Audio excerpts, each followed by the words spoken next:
this idea of grounding these concepts that we're told are really ethereal, that they're somehow off planet, and they're actually not. And this idea that intuition actually is a natural byproduct of being connected to the natural world and the many worlds that that encompasses. And I think that all of our ancestors knew this innately. This was just the waters that they swam in.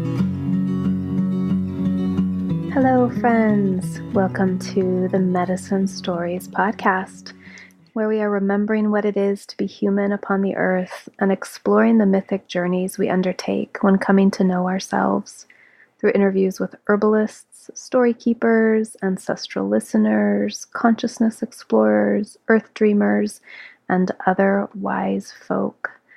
Our guiding principles are that story is medicine, magic is real, and healing is open-ended and endless. I am Amber Magnolia Hill. This is episode 42, and today I'm talking to Asia Suler. This is Asia's second time on the podcast, and she is very much back by popular demand.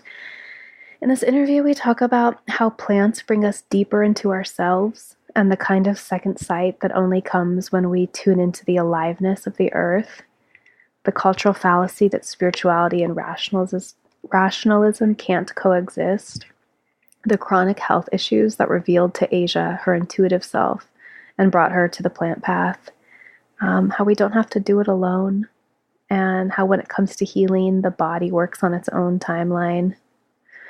Asia tells the story of the one willow to rule them all, how one ever-evolving plant relationship can transform a life, but literally on an actual physical, biological level, you are your own healer. Your pain, symptoms, ailments, everything is happening for you.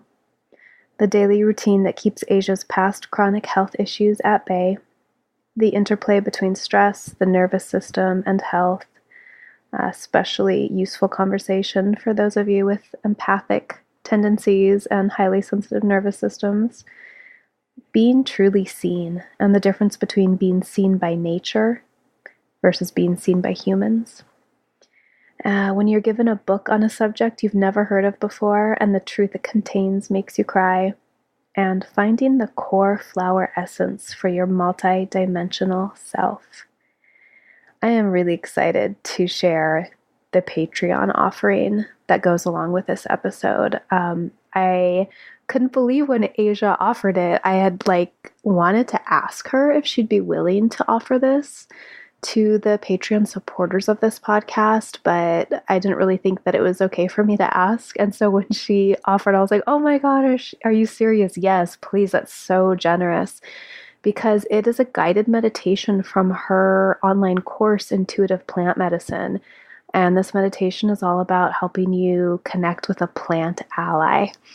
And when Asia was on this show before, episode 4, Multidimensional Plants and the Fabric of Consciousness, which you are going to need to go back and listen to if you haven't yet. It's so good.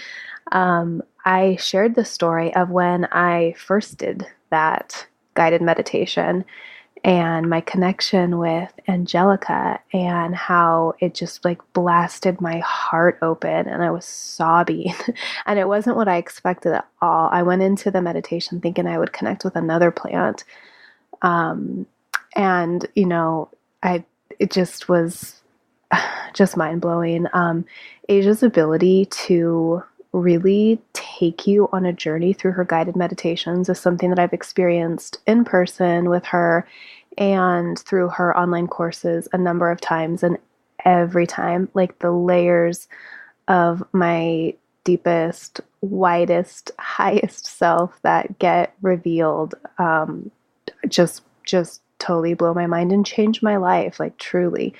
So for supporters at the $2 a month level right now at patreon.com/medicine stories, this beautiful guided meditation is there for you. Thank you so much, Asia. I still can't believe it.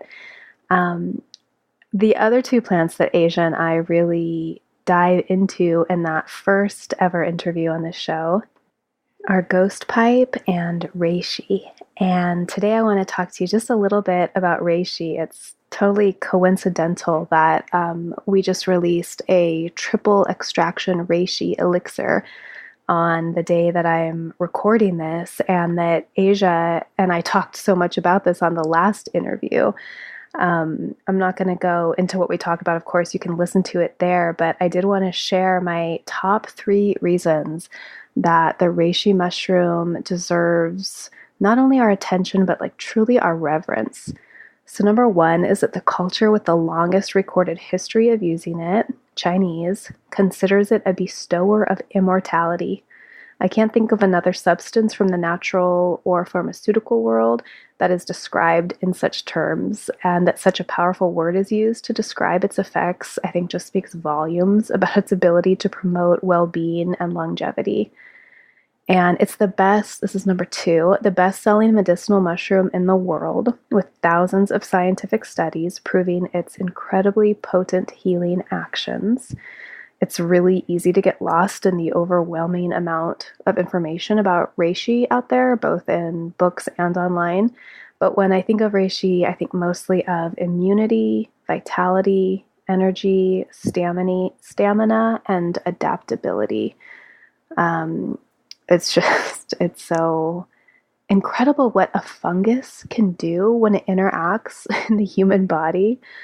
And then the third reason is that while most folks focus on the amazing physical benefits reishi confers, Asia Suler, today's guest, has shared about its ability to enhance our perception of the unseen, naming it a subtle psychedelic.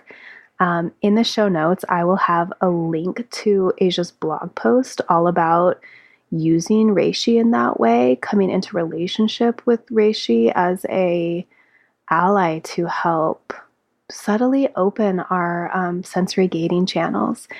And I have to share this story that about 2 years ago, I got herbalist Sophia Rose's reishi elixir. And I took it one night, and I remember I sat down to dinner, and just everything seems like more alive and sparkly in a way. And I was like, whoa, this is like a subtle psychedelic shift in my perception right now. That's crazy. And I thought I was just having like a one-off experience. And then like within the week, I read an article that Asia had written about this in Plant Healer magazine, saying this very thing, that like reishi can act as a subtle psychedelic. And I was like, oh my gosh, yes, I experienced that. And, if you haven't listened to episode, I think it's 13 with James Fadiman, the word psychedelic just means mind manifesting. We're not talking like you're tripping balls here, but just that things are revealed that aren't usually revealed. So on that level, and with all its crazy physical healing capabilities, I mean, the studies on like cancer and all sorts of other stuff are just through the roof, phenomenal results. Reishi just feels to me like one of the strongest allies in my life for sure. I'm so thrilled that my husband wanted to embark on this journey of growing our own reishi at home and making this medicine. It's an elixir, so there's honey in it too. It's really palatable. Like reishi can be hard to take. Mushrooms can be hard to take, but I think this tastes really good, and I just love the way I feel when I take it. I'm holding my bottle right now to my heart and smiling because it's just such a gift from the universe, from the earth, this beautiful medicine. So yeah, we grow it at home. It's triple extracted. You can check out mythicmedicine.love/shop to learn more about it, what the triple extraction is and why we do it that way. But I want to get on to this interview. And one more thing before we do, though, is I just want to mention that I was interviewed recently on the Free Birth Society podcast. And I shared the stories of my 2 daughters' births 10 years apart, and how I had an unassisted birth with the first daughter and then a midwife-assisted birth with the second, and why I made those choices both times and how the births went. And so you can find that at the Free Birth Society. The name of the episode is Matrilineal Love, Mythic Medicine's Amber Magnolia Hill. And Emily, the host, is going to be a guest on this podcast coming up too. So, Asia Suler is a writer, teacher, medicine maker, and seeker who lives in the Blue Ridge Mountains of Western North Carolina. She is the creator and concoctress behind One Willow Apothecaries, an Appalachian-grown company that offers alchemical gateways of education. Asia's work is a unique combination of Western and energetic herbalism, stone medicine, earth-centered animism, and intuitive healing. But most days she'll just say that she is someone who has fallen deeply in love with the living world. Asia's popular yearly online program, Intuitive Plant Medicine, from which that guided meditation is taken, is a guided initiation and cozy community dwelling for those who are ready to reopen the pathways of communication between themselves and the natural world. Asia's free online course, Opening Earth Intuition, was just released, will be available through the whole month of April, and if you are listening to this past April, then it will be available again next April, so don't even worry about it. And I will have the links to that online course, which again is free, to her article about Reishi as a subtle psychedelic, to the listing for our Reishi elixir, to my interview on the Free Birth Society podcast, to the Patreon offering for this guided meditation, and to so much more right in the show notes, as I always do. So thank you so much for listening. Thank you so much to the Patreon supporters of the podcast and to everyone who leaves an iTunes review or tells a friend about the show. It really means a lot. And we have a great Facebook community also, if you're not already there. The Medicine Stories Facebook group is just a really nurturing and beautiful spot. It's kind of like my safe zone in the crazy internet world, and we'd love to have you there. So thanks so much for listening, and let's get into this interview now with Asia Suler. Hello, Asia. Welcome back to Medicine Stories. Thanks so much for having me, Amber. Yeah, I love having you. It's been over a year since you were last on, and I've had a number of people being like, have Asia back. So I'm happy to deliver you. Oh, wonderful. I really feel aligned with you. There's so many herbalists teaching good work out there. Herbalism is vast, I always say. There's so many ins for people who are interested. And it's our ancestral inheritance to know how to work with plants. But one place that I feel really aligned with what you offer to the world is coming into relationship with plants as a way to come into deeper relationship with ourselves. Not just focusing on the plant's chemical constituents and what can it physically heal in my body, but how can this bring me deeper into the core of who I am? So I wanted you have this idea of earth intuition that you have written as being the knowing that lives in our connection to the living world. I thought that was a really useful way to think about this connection between ourselves and plants. And you also write about it as the kind of second sight that only comes when we can recognize the aliveness of the earth. So I would love to hear, this is not something we talked about last time. I've also heard you talk about or seen you write about how you were kind of a dreamy, sensitive kid, as was I, but that you wanted to prove that you could be rational and you could live in reality and you're going to leave all that stuff behind and fit into our culture.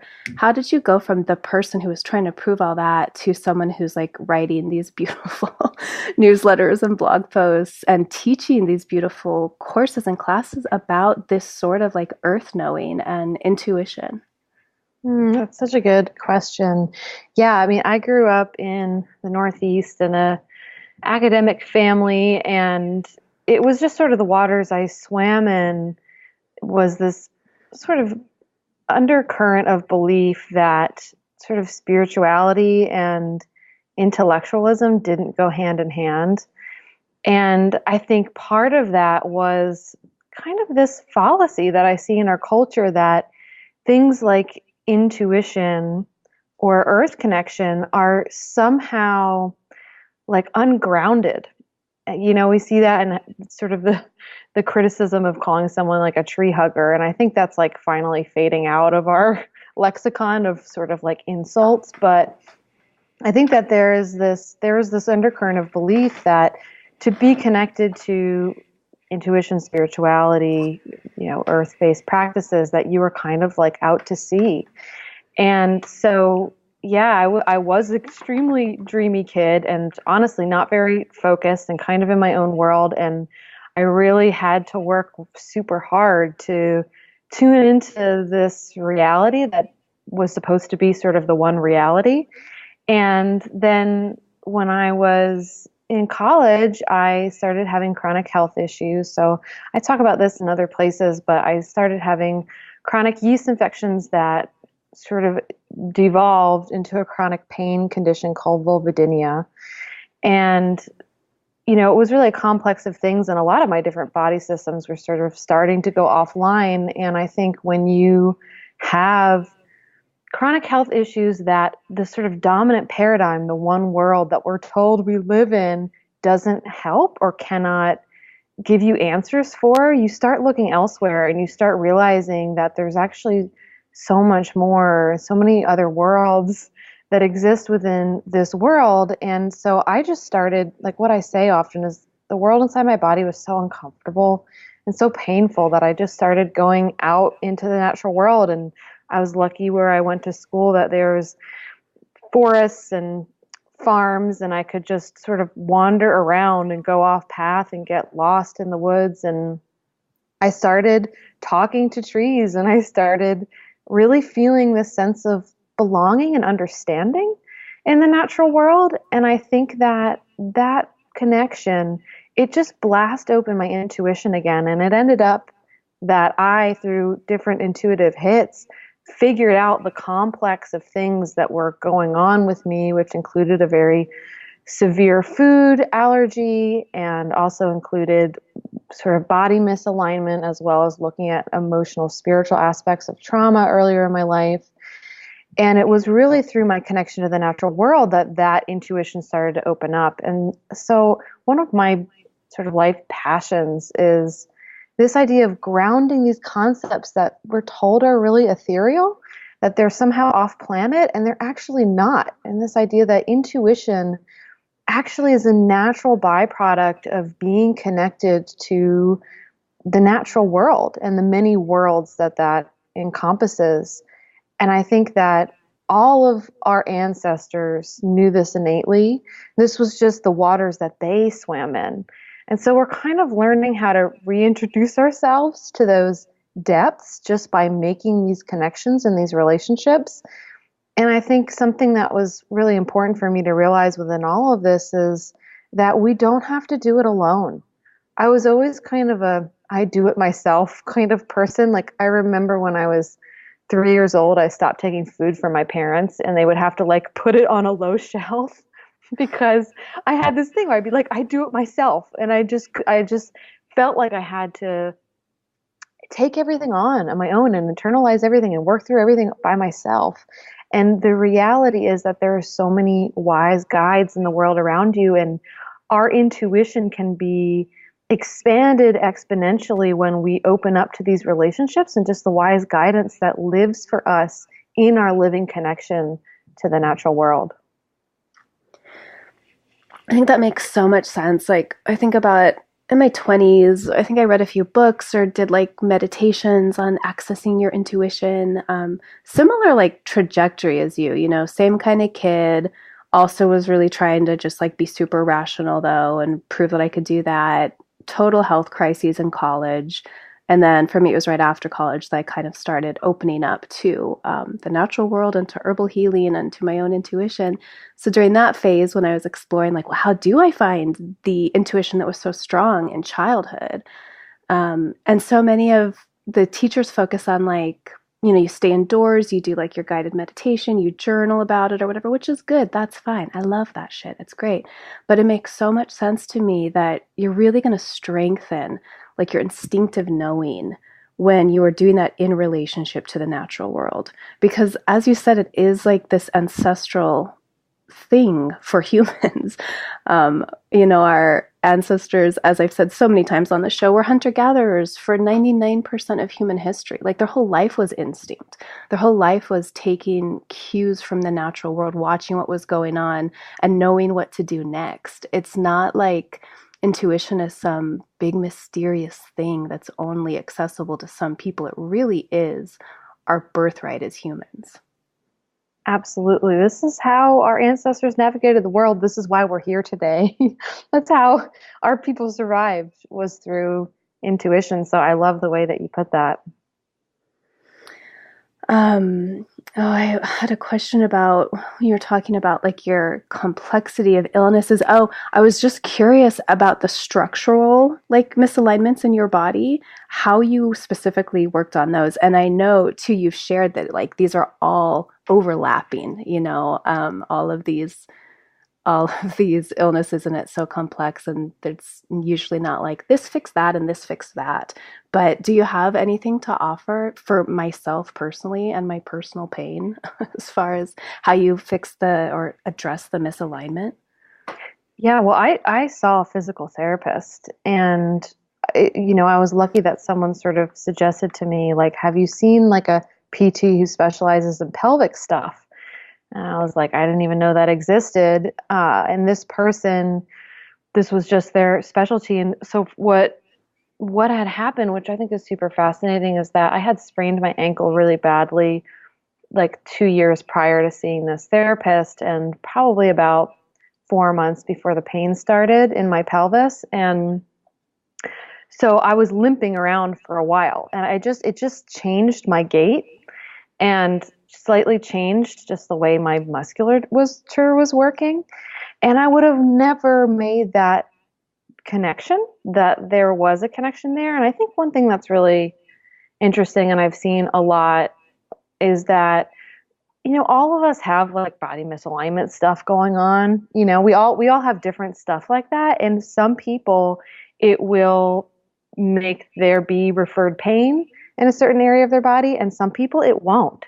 And so I think this is really where we come into more of the psychospiritual aspects of our body is like such a brilliant communicator. And so it will use whatever bugs are in the system to help communicate something to us. So it could be that I had gotten that injury and, maybe it threw my alignment off a little bit, but over the years it corrected itself and it never became a referred pain condition. But because I was already dealing with so much inflammation and infection in this particular area of my body, and there was a serious backlog of processing around emotional heaviness and trauma in this area of myself, that I think that that's why the sort of like there was a kink in the system, and it was like, oh, let's go there and localize the pain there so she will really pay attention. So I really recommend, basically with like anything that someone is dealing with, that you look at somatic ways of processing. So whether that's going to a somatic therapist, whether that's exercise, whether that's going to a physical therapist, I think that the body is such an important communicator, but is also, it's on a little bit of a slower track than our consciousness. And there's a spiritual teacher named Matt Kahn who said something once that really stuck with me, which is that we are actually like the spirit guides for our body. And this is why you can sort of have an insight about something, like a flash of insight, and you're like, oh, of course. Like, I know that this is true. I'm seeing the truth. Like, everything's going to be different from here on out. And then, like, things don't change. And you're like, well, why didn't things change? Like, I had this huge realization. And it's because our body's just on this slower timeline. And so to really understand that, we can keep having these amazing realizations, but it's also important to slow down and give our body time and space to process, and invite in people and practices that can really help our body with that aspect of processing.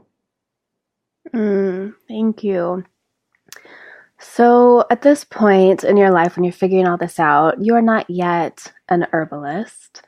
And I I've also seen you write that, once you started though to become aware of, tuned into, like alive to the aliveness of the world, you realize that in a world animated by consciousness that like anything is possible. So how at this point, out of the infinite number of possibilities of where your life could go, did you start to walk the path that has led you to who you are now? Mm, that's such a great question. I wanted to be near plants. That's like the most simple answer is that I felt so much comfort by being near the plants, and I felt like I could access this aspect of my wisdom and my intuition that just didn't happen for me in other areas of my life. Like it didn't happen for me sitting in the room and meditating. And for me, the awakening really came through talking to plants. And so I just wanted to be near plants. And that So one can I goal. ask? Oh, I'm sorry. Yeah, no, go ahead. So it sounds like this kind of came to you before the like, I'm going to memorize the list of all this plant's medicinal actions, which is sort of, it seems to me, opposite than how most of us come into herbalism. Like you had the intuitive side from the get go. Yeah. Yeah, I didn't know plant names when any of this went down. I mean, I knew my plant friends. Like I would go out and there were certain trees I would visit every day. I had deep relationships with these different plants and I had no idea what their scientific names were or even their common names. I called them my own names, the names that they told me.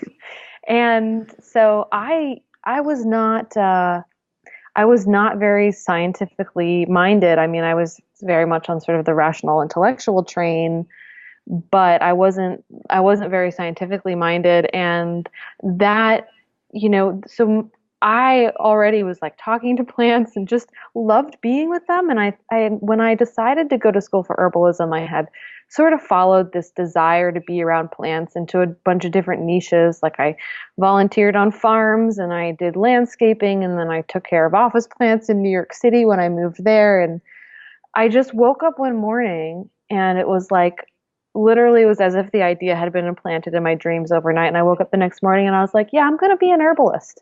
I'm going to apply to herbal school and I'm going to do that.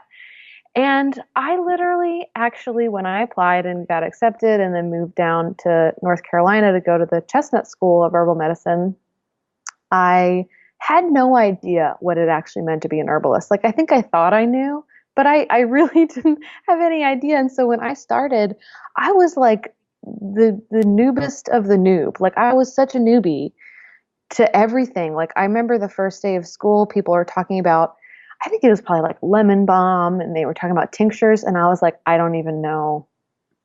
I'm not sure what you're talking about. Like I knew like lemon balm kind of maybe a little bit as like a culinary herb, and so I think it was definitely like my entry point into how to make this stuff that is so sort of innate to my heart something that I can work with in the world in like a tangible way. And I think it was important for my sense of self as someone who is rational and grounded and practical to go to school for something that is rational and grounded and practical.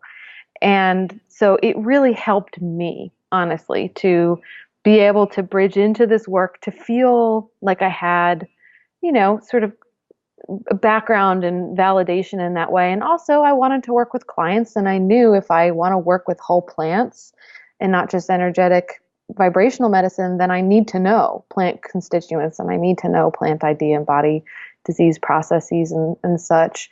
But it's been actually an interesting full circle journey of going to school, exiting school, doing more clinical type herbal work, and then very slowly coming back around to who I've actually always been. And it's cool because now I've garnered all this knowledge and I've really stepped fully into that stream of sort of the intellectual plant constituent world. And now I've come back to what I've really found was the most healing for me throughout all of this. And so coming back to then be someone who can open that gateway for people, the gateway that I innately feel connected to and the gateway that ultimately was the most healing for me.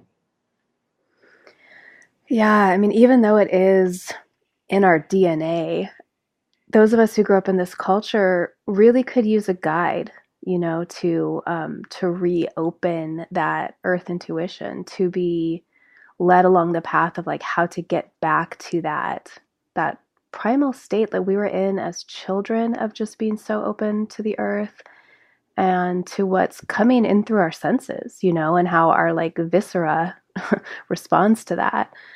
So I'm just grateful that you're doing this. And yeah, you need both. We need the rational and the intuitive when it comes to an approach to herbalism, especially if you're going to be working with clients, formulating medicines, or teaching in a public way at all.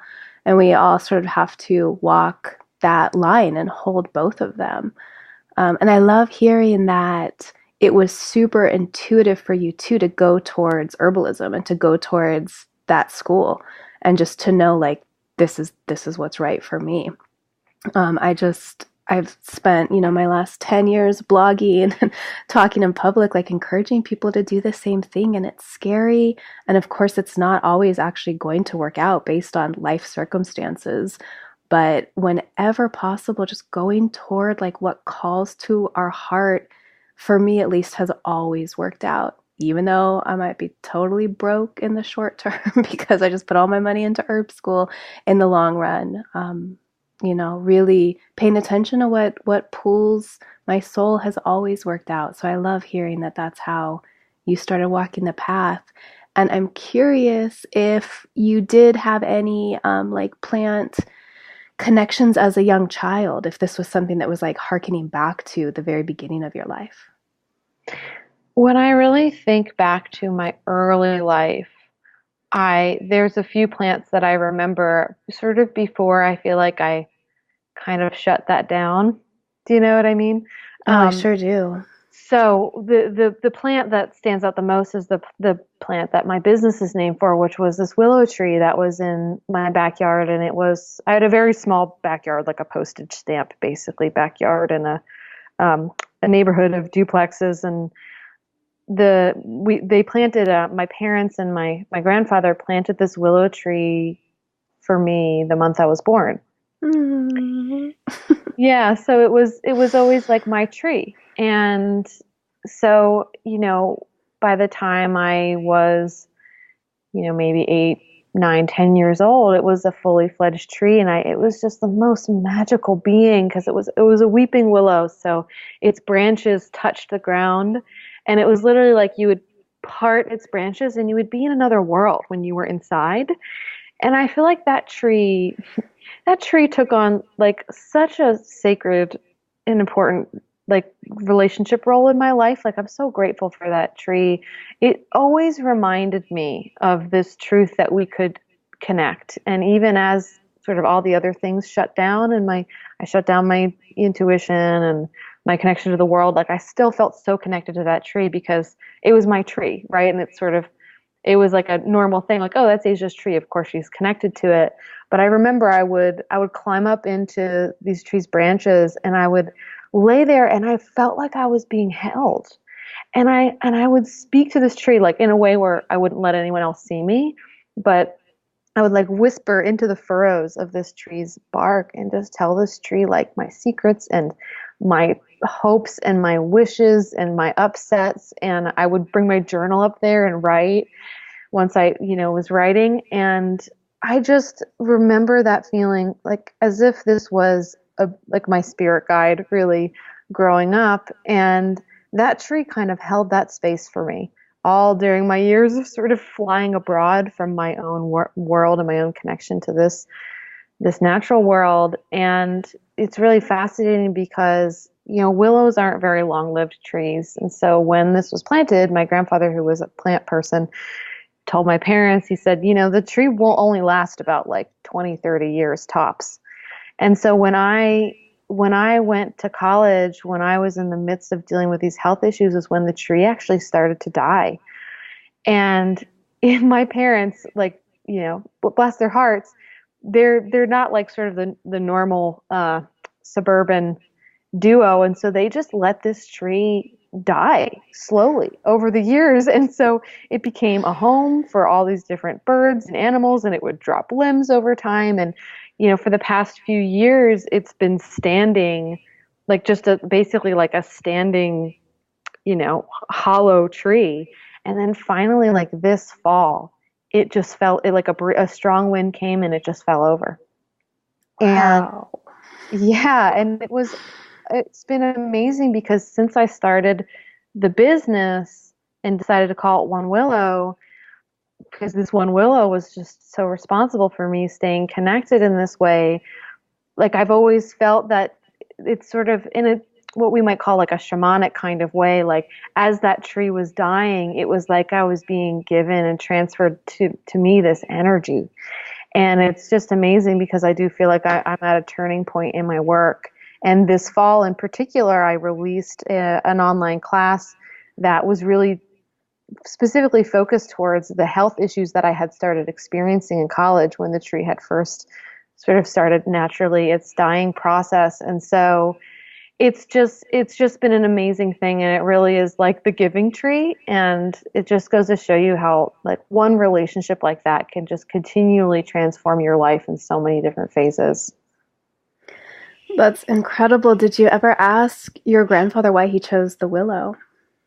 I think my parents actually chose it, and I think they just thought that it was pretty. I mean, I, and my grandfather was just there, and he was like there to help plant it, and so he had that feedback, but I think they just thought it was beautiful. And where we lived, they had sort of filled in sort of swamplands, and so it would flood in our backyards pretty regularly, Mm. and so it had ample water. And yeah, I mean, I don't think that there was a deeper meaning besides just probably my parents following their intuition. But now knowing just more about willow lore and medicine and energy, I am like, I don't know if they could have picked a more perfect tree for me to be connected to.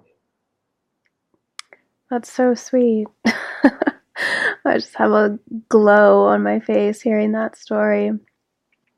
This really ties into what you have shared about too, about like you are your own healer. I think this is such a powerful idea and something that it's so easy for us to forget. It's kind of like the theme of this conversation so far is how our culture just kind of, I don't know, I don't even know how to say it. To me, it feels violent, like stamps out our own inner knowing. Like for me, it was television, processed food, compulsory schooling. I was this total magical child, and then just let that all go when I was told how like ridiculous and bad it was, and how I wasn't good at certain things, and just stay over here in this little box. And I think a part of that is completely giving over the power to heal our own bodies. Um, so you write that we all have access to one singular stream of medicine that will never abandon us, our own inner healer. For me, that just like touched my heart so deeply and really gives me courage to go forward in my life with my pain, with my, health issues, and keep going deeper into the land around me, into the plants I already have relationship with, and really tapping into the plant's ability to awaken within us the ability to heal ourselves. So thank you so much for that. And do you find that that's a message that, resonates with other people as well? Yeah, absolutely. I think so many people who come into these alternative realms of healing are arriving here because they've been really failed by the dominant paradigm and the dominant medical system. And I think the biggest thing that's missing, beyond just basics like, client relationships and, just sort of sometimes even like essential compassion, is this awareness that we even on a biological level are our own healers. Even when we take something like echinacea, it's stimulating our own immune cells.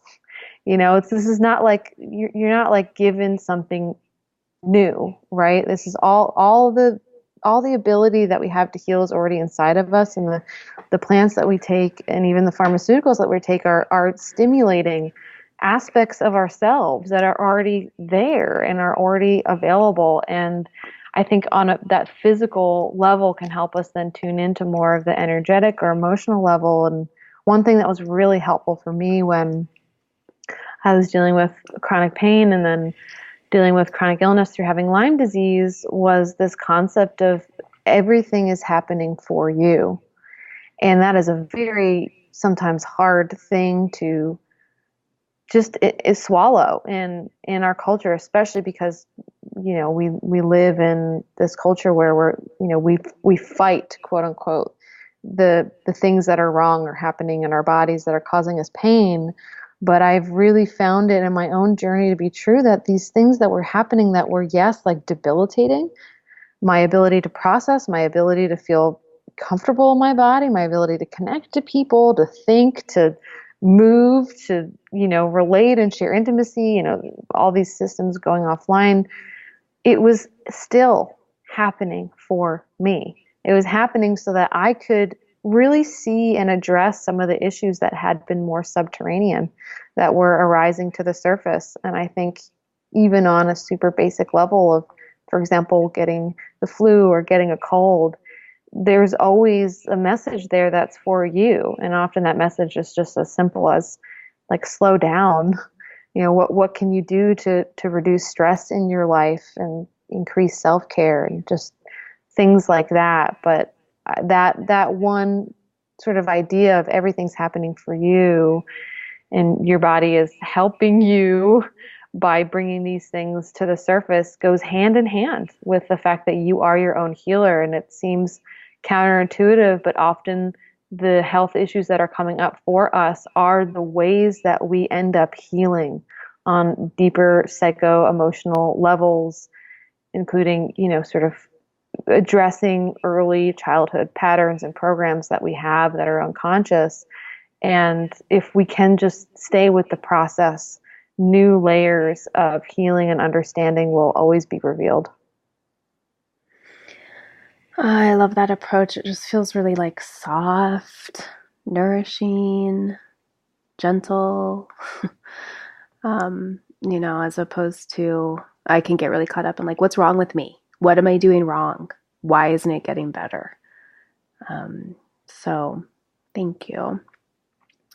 And I'm curious, like, wow, Lyme disease and all these other issues, like, what do you do daily now to like maintain the state of health and healing that you found? Yeah, dealing with chronic health issues has just been a super big part of my journey. It's just been one of the foundational aspects and ways in which I've learned. And I'm grateful for it all, even though it was many years of challenge. And for me, I mean, I'm very routine oriented, and routine I find really helps me to stay grounded and to really be able to continue implementing self-care. So one of the things that's been really important for me is just having slow, quiet times when I first wake up and right before I go to bed.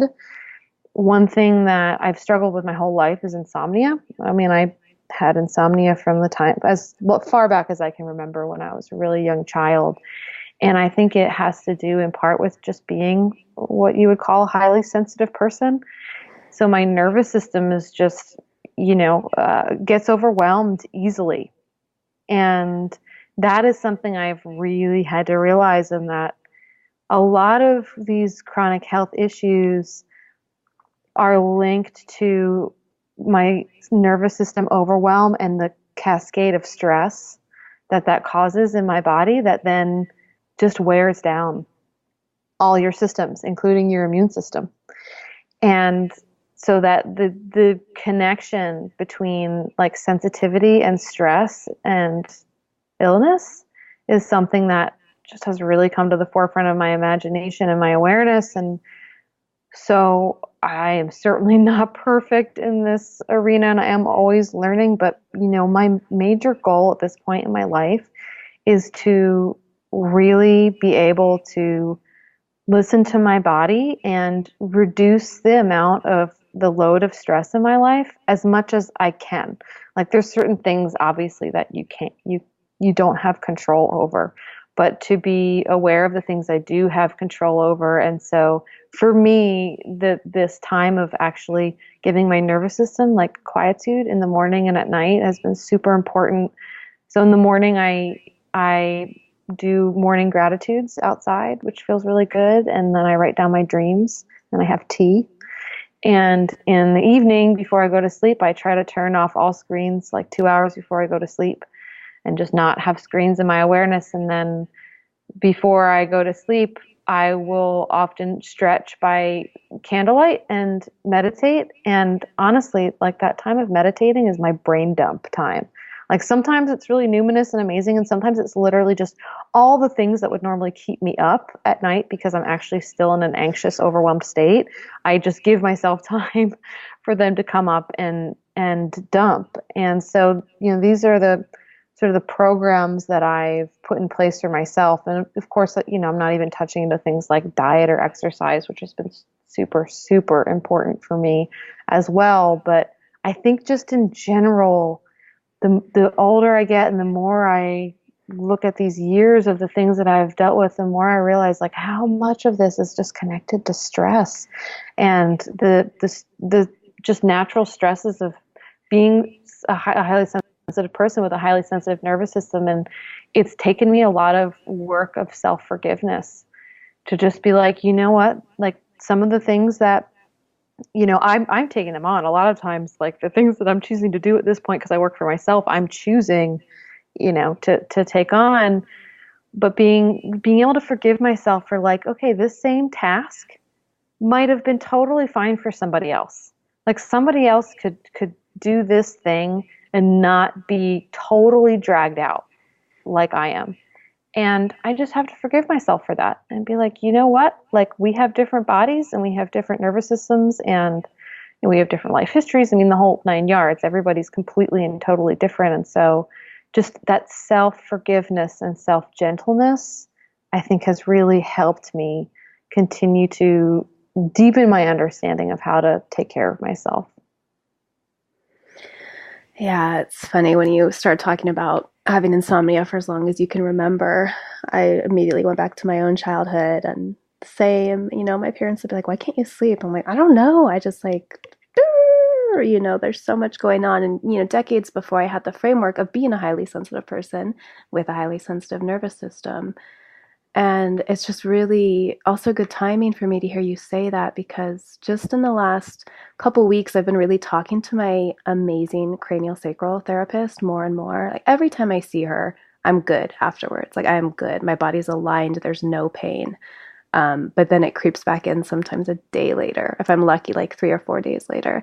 And so lately I've really just been like picking her brain and like, what's going on? What can I do better? What am I not understanding? And she's like, well, it's your nervous system is what I'm working on here. I'm not working on like your muscles, your fluid, even though physically that is what she's doing. But she's like, we're resetting your nervous system and teaching it how to process the world in a different way. And just ever since she gave me that framework, I'm like, oh, of course. Yeah, it's just stress. It's just like daily life and also running a business and the podcast. Like seriously, sometimes I'm like, if I let this podcast go, I'd have so much less stress.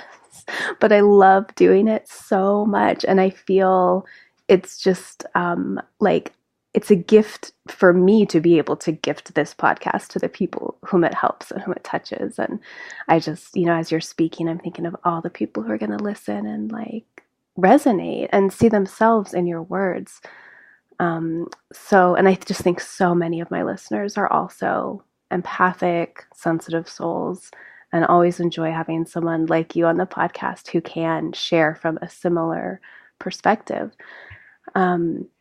And this brings me to my other favorite thing that I've heard you talking about. I wonder if you feel the same way as an HSP, is that especially in childhood, and this is something I've really had to like work on as an adult, is sort of turning away from the feeling of being seen, like not wanting to be seen. kind of wanting to hide, But I'm just gonna quote you here from one of your newsletters in the past because it's one of my very favorite things that I've seen you or really anyone write. You wrote, "For as much of a revelation as it is for us to take off the blindfold and once again recognize the natural world as our kin, the living denizens of the earth never stopped seeing us as part of everything. The need to be seen isn't an act of ego or self-centered solipsism. It's a natural part of becoming in this world. Without being seen, how will the flower attract the bee? Without being recognized by those that surround you, how can you give your gifts to the wider community? To be seen means to belong once more to everything." This is just such a beautiful framing of the idea of being seen. And I'm curious, like, what your own journey into being seen has been. Like, how did you come to this revelation? Was it scary for you when you first started teaching and sharing yourself? Yeah, so just to put it in astrology terms, I'm a Cancer sun and a Leo rising. And so I have like really interesting conflicting energies in my life. Like growing up, I was a total performer and drama queen at home. And then as soon as I went out into the world or I was in school or at my friend's house, I was like the quiet, like witnesser basically. Like I was not that way at all with other people. And so it's always kind of been a thing for me of when I feel really comfortable and at home, I can sort of let that like inner Leo out. And there's an aspect of me that loves performing and loves being seen. And then there's like this huge nascent self, which is totally introverted and like deeply private and, just wants to like be in my home and be totally like unseen in this way. And I think, once I sort of tuned into the awareness that being seen isn't just about being seen by humans, it it really changed sort of my challenging relationship with being seen. And I remember, I think one of the things that really illuminated this for me was I was in a birding class and they were talking about how when you enter the woods, like the birds will be telling each other that you're there. So what you're hearing as like, oh, that's just regular bird chatter is actually them talking about you. And it just totally opened my mind. And I was like, I just had never thought of that before. I'm like, oh, of course. Of course they would be talking about, an unknown being who is entering their space. Like, what is this person going to do? What's their MO? How do they operate in this space? Where are they moving? And it just hit me that I'm like, oh my goodness, of course. Like all of the beings in this world are seeing you because you are actually just living, breathing, walking around, a part of the ecology. You have an effect on the world around you. And so you are being seen.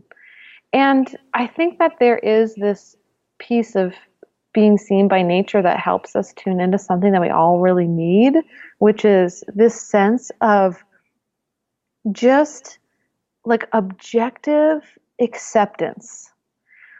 Like the natural world isn't like judging us in the same way that we experience human judgment. It's not the way it goes. Like you are being seen and other beings are responding to their perception of you in a certain way, but there's this awareness, there's this feeling of non-judgment when you're out in nature that I think is part of what's so healing about being in the more than human world. And so it has really been a balm for me over the years, especially when you are putting yourself out there and you're being seen, whether it's, your business or your art or your writing.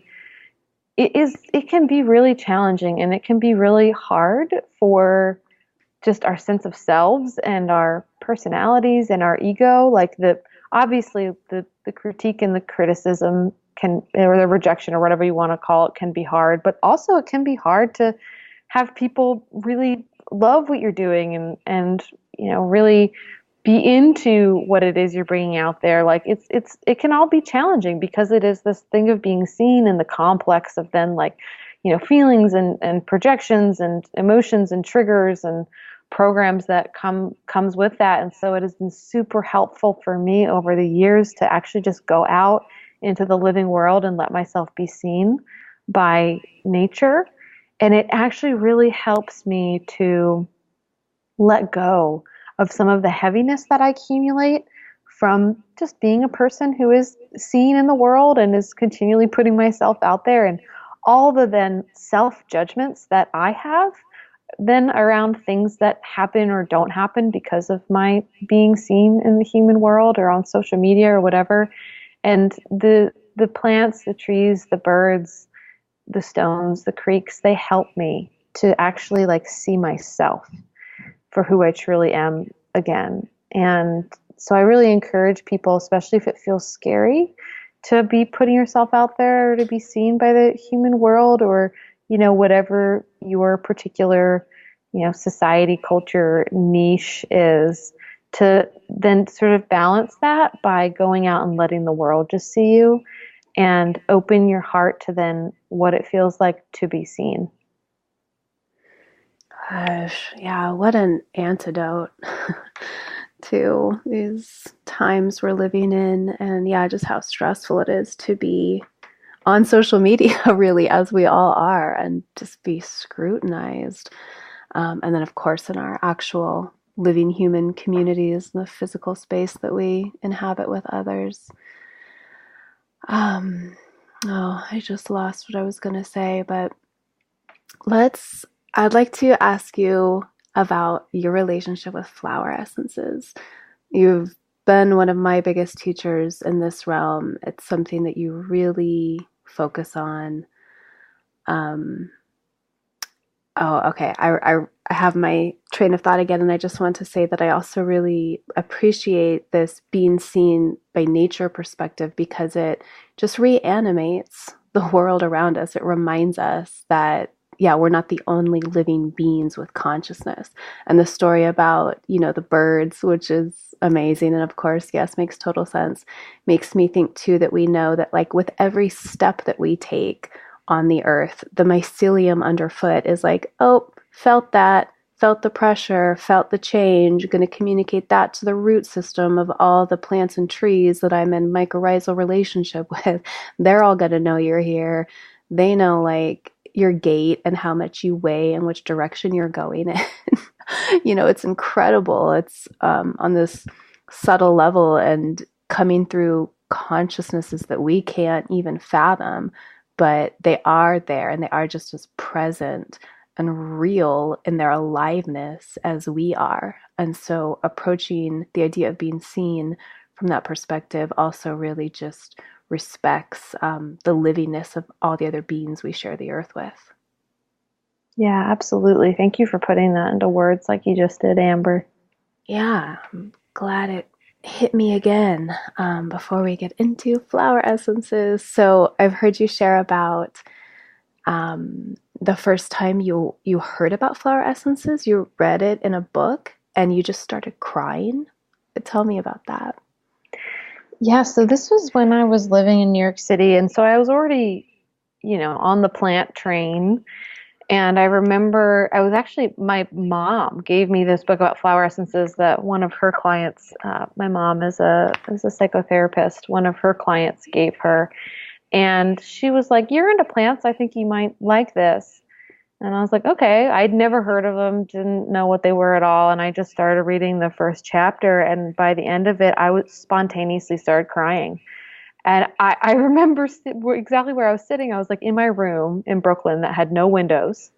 And I just was like, oh my goodness, why am I crying right now? Like, I don't feel sad. What is happening? Like, something is happening inside of me, and I'm not sure what it is. And I know now what I call them are truth cries. Like, sometimes I will just cry when something really hits me deeply as like a truth that I resonate with. And there was something about reading about flower essences that reminded me of this truth of who I am, of sort of these natural, unseen laws of the universe. And so before I got into whole herbs, I was into flower essences. And, I didn't even make flower essences. I just loved the concept, and I would, get flower essences from the store, and they really totally helped me tune into something that I was already innately feeling. And I think this has been a big part of my journey, and probably many people's journey, is that when you hear something that really resonates with you as true, it's not like this feeling of like, oh my goodness, I just learned something totally new. It's this feeling of like, oh, now I have words for this thing that I've felt. Like I intuitively already felt and knew this. And now, oh my goodness, I'm seeing it reflected back to me. It's almost like more like remembering.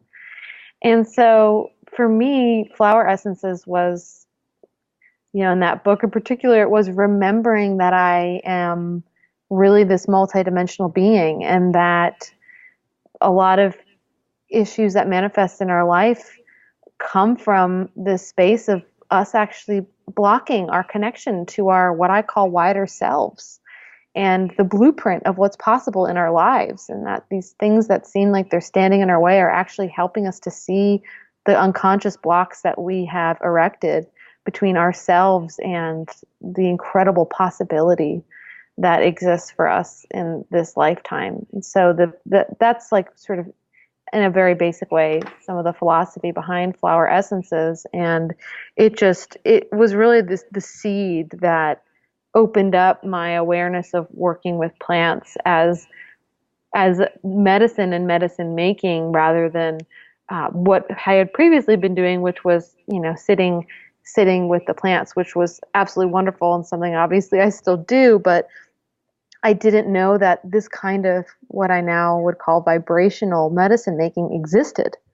I I had never even heard of it before, and so it completely changed really the trajectory of my life to read that book and to begin with flower essences. And what's really fascinating is I sort of started with flower essences, and then I went to herb school, and I started, knew how to then make all the other medicines, and I made gallons and gallons of tincture, and drying massive herbs for teas and making vinegars and honeys. And it's like I've come back to flower essences in this full circle kind of way. And of course, I will still use herbs for, specific things that are going on in my body. But in terms of like the ongoing medicine that I'm always working with, and that I feel like is actually doing the most to help me shift these deeper emotional, spiritual patterns that are then causing the cascade of everything else that's happening or not happening in my life, is flower essences that I always am working with, and that continue to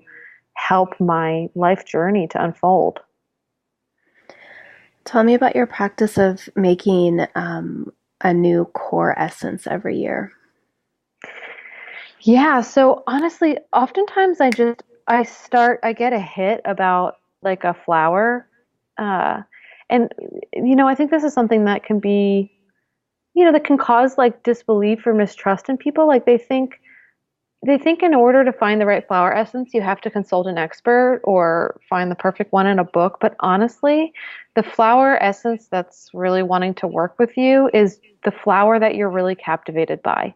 Like Mm-hmm. it's the flower that's often blooming around your house that you're just like, whoa, like holy shit, that flower is so beautiful. Or like I never saw how amazing violets were before. Or like, oh my goodness, like snowdrops? Like what?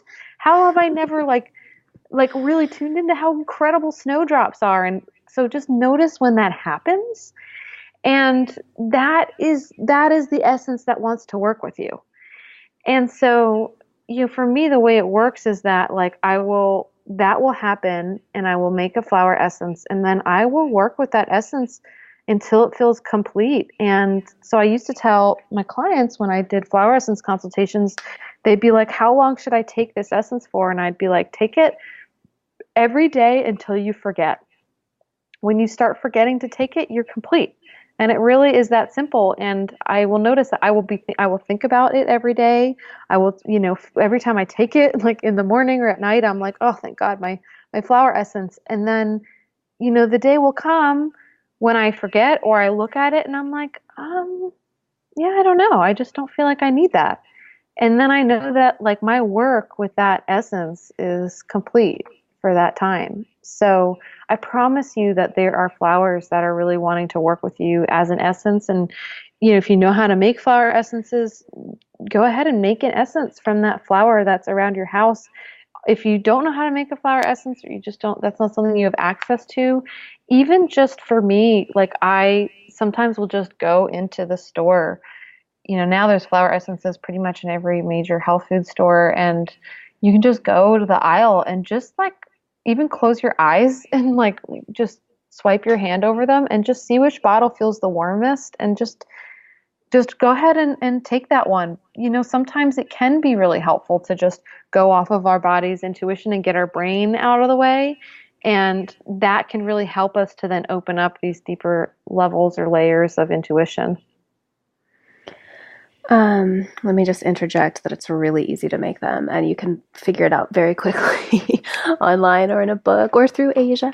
But yeah, I totally agree that making essences out of the flowers around you that call to you is just going to be so powerful. Because with energy medicine, a big aspect of it is story medicine, and so the story that you are bringing into your relationship with your feelings towards the flower, the day you make the essence, what was happening that day, there's almost always some sort of like magical something that happens during the making of a flower essence, like a raven landing nearby, or didn't you have like a bee sting you or something like that happen when you're making a poppy essence? That story becomes part of the medicine of every time you take that essence, and what you're hoping to cultivate or banish or whatever medicine that you are like hoping this flower essence brings into your life also becomes part of the story that you remember every time you take it. um, so yeah, oh man, there's this flower. We live in serpentine soil here in Northern California. It's pretty rare kind of soil, and so there's rare flowers that come up, and there's this flower called Sierra fawn lily. It's so beautiful. It's so cute. It's so I really don't have words for how this flower makes me feel. And the last 2 years, I've made flower essences out of other lilies that grow out here, but not that one. So this has really inspired me this year to finally make an essence out of the Sierra fawn lily. And you have this incredible guided meditation as part of your intuitive plant medicine online course that helps people to sort of tap into, like, particularly what that medicine, the flower essence that they made or that they're holding in their hand, can open up for them. And that has been incredibly powerful for me. I've done it twice with two different flower essences that I made and was just like completely in tears both times. Oh, thanks, Amber. I'm so delighted to hear that. That's so wonderful. And I'm really excited for you to make this essence. Like even just hearing you talk about it, I got goosebumps and tingles. It's the most beautiful flower. I'll put a photo of it in the uh, blog post here that will be on my website when this podcast comes out. So we're getting close to the end, and I would love you to tell people about your free online course, which I love, which just came out either the day this is going to be released or really close to it, called Opening Earth Intuition.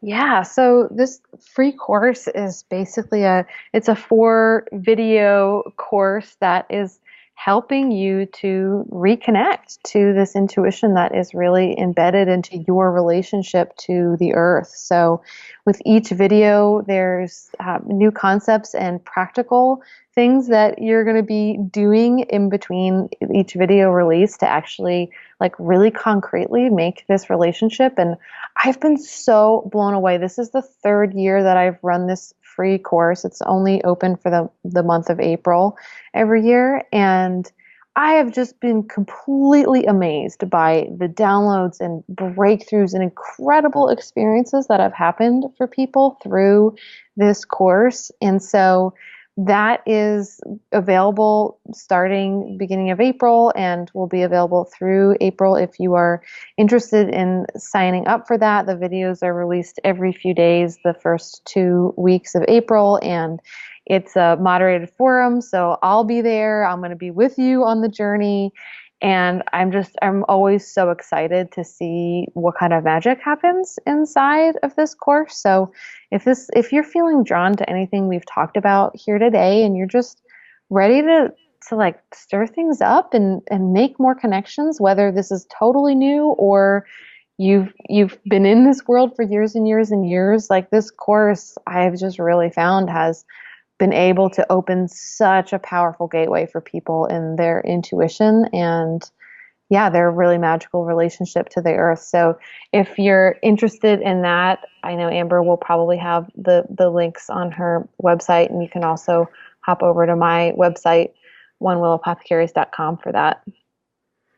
Yeah, I'll have the link right here in the show notes. But then also, yeah, just check out Asia's whole website and the blog, especially. It's amazing. The first year that you offered this, my one of my childhood best friends and her mom took the course.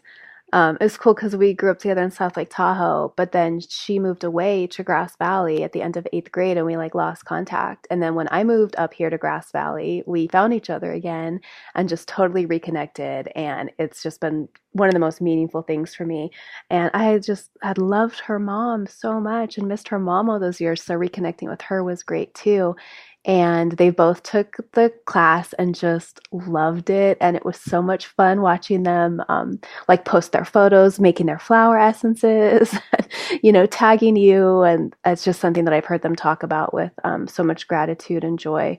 So I feel really grateful to you for opening that whole realm of like consciousness up to my dear friends. Oh, yeah, absolutely. I mean, it's just been an amazing experience. And the free course Opening Earth Intuition that's available now, part of my intention with offering it too is to like, give something really solid to folks who are interested in beginning, but then if they're interested in deepening that practice, like, sort of really diving in, then my yearly intensive online course, Intuitive Plant Medicine, begins May 1st. So if you take the free course and you're like, this is just really lighting up my world, then yeah, and the registration for Intuitive Plant Medicine opens up the second half of April. Yeah, I love that you start the course on Beltane and then it completes at the summer solstice. It's just a really like perfect natural rhythm for the course. And it's so well done. Like everything you do is so well done. You don't put out anything that's half-assed. And it's all just beautiful, like the videos, everything. And it's just a really sweet community to be a part of too. You have the forums there so people can interact and connect with one another. I find that always to be like super valuable. Yeah, every year I'm just totally blown away by the experience. And we also have a really amazing lineup of bonus contributors, which includes Amber. And so, yeah, I just feel super honored to also be uplifting your work and other people's work in the course. And it's just a really amazing series of gateways that's going to be available there. Yeah, it's just so worth the money. I feel like you could probably be charging a lot more for the value of the content that's provided, and very, very happy to be a contributor, be an affiliate, and be part of it. I love what you do, Asia. I love it so much, and I'm always just in gratitude for your presence and for what you bring to the world. Thank you, Amber. I feel exactly the same way. And it's been such an honor to be back here on the podcast with you. Yeah, I can't wait to get it out. People are going to be stoked. Thank you for taking these medicine stories in. I hope they inspire you to keep walking the mythic path of your own unfolding self. I love sharing information and will always put any relevant links in the show notes. You can find my blog, handmade herbal medicines, past podcast episodes, and a lot more at mythicmedicine.love. While you're there, I invite you to click the purple banner across the top of the page to take my quiz, Which Healing Herb is Your Plant Familiar? It's a fun and lighthearted quiz, but the results are really in depth and designed to bring you into closer alignment with the medicine that you're in need of. If you love the show, please consider supporting my work at patreon.com/medicine stories.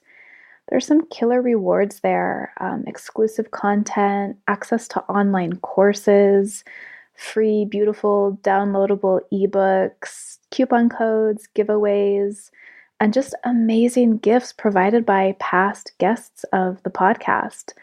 All of that stuff is at the $2 a month level.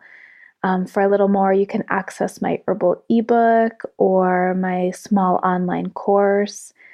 And that's all there as a thank you, a huge thank you from me and from my guests for listening, for supporting this work. I love figuring out what I can give to people on Patreon. It's so fun. And I love that Patreon makes it that you can contribute for such a small amount a month.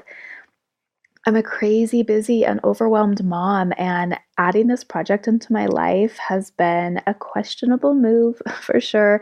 But I love doing it, and I love the feedback that I get from you all.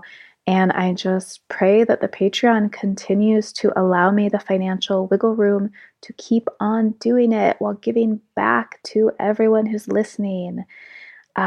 If you're unable to do that, or if you'd like to support further, I would love it if you would subscribe on iTunes or wherever you get your podcasts. And if you would review the podcast on iTunes too, really helps get it into other ears. And it means so much to me when I read those reviews. It's like the highlight of my week when I check them and see new ones. And people are amazing. You guys are wonderful. Thank you so much. The music that opens and closes the show is by Marie Sioux, Marieesioux. It's from her song Wild Eyes, which is one of my favorite songs of all time. Thank you so much, and I look forward to next time.